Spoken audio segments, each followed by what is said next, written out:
Walk me through kind of a live path to impact, kind of overprivileged service tokens that lead to lateral movements that lead to exfiltration of data.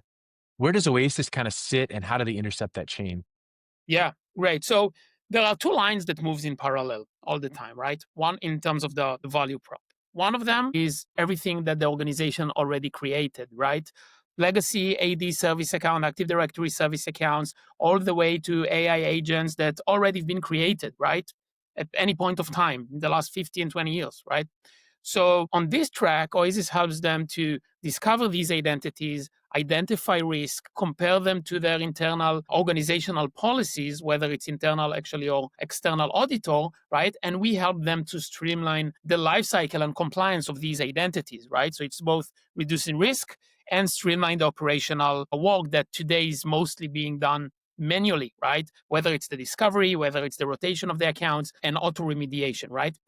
On the same time, so that was kind of stop the bleeding. Sorry, that's kind of cleaning the mess. I'm sorry. On the other track, which happens at the same time, we want to help them to actually improving their state for the long run, right? That's stop the bleeding. How Oasis is doing that? We are helping them to make sure their identities and the agents they create going to be governed from the get-go, right? Whether it's to tie them ownership, whether it's to make sure their policies are being compared at the creation rather of them trying to chase these issues months or years afterwards. So this kind of goes with parallels. So when we partner with our customers and partners, we are initiating the both tracks. And once you do the cleanup, you can move on more to emphasize the second track.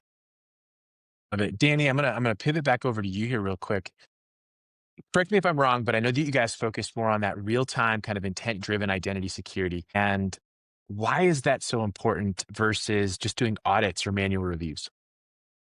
It's not one or the other. It's both. It required to be both. And it's critical because like we want to make sure that our existing infrastructure is being audited and being like controlled all the time. The reasoning why we need to have this like real-time intent is because at the end of the day, like people asking like, how do we handle agents? How do we handle this like new dynamic motion of agents? And then the answer is very simple. We need to take this big problem and deduct it to a problem we can solve. We know how to solve. The way to do it is to cage into a static, basically, problem that we know how to solve, which is like basically, hey, I need permissions to X. I need to do it for this time, and I will need to decommission that because I don't need these permissions anymore after that, right? How do we create that box? This box can be created by real-time intent-based monitoring. You're understanding what the agent wants, right? You're understanding if the policies are allowing to do that.